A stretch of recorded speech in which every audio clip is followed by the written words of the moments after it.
baptism name is We Are Developing Nations. What is the lifespan of the development of a nation?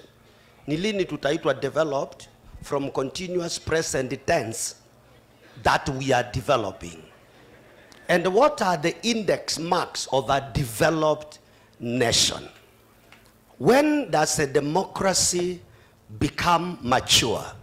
Because in our political arena, I am your friend today, and if we are not together tomorrow, I'm your enemy.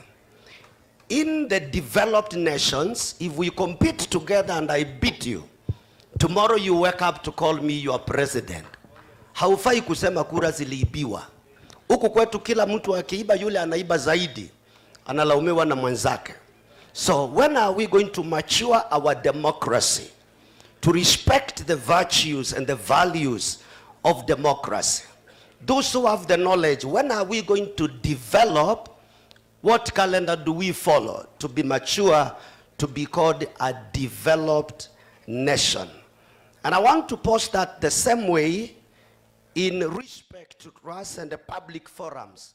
When we get to public forums, we lose our decency because we have our political agendas. The colonial government was very civilized. If anybody wanted to address wananchi, they called a baraza. And the baraza was not a business for pastors. It was not a business for anybody. Whoever is the administrator takes charge to advance the agenda of the government. And I want to pray that our society will develop and mature to those virtues, that we will be able to meet and gather and have the decency of the honor of time. 3 days ago, I was joining a wedding somewhere, and the wedding ended at 2. And everybody was confused. Where do we go at 2? Harusi imeisha. Because Africans will sit there up to 6. Wanyeshewe, wachanganyikiwe, ati ni siku ya msichana.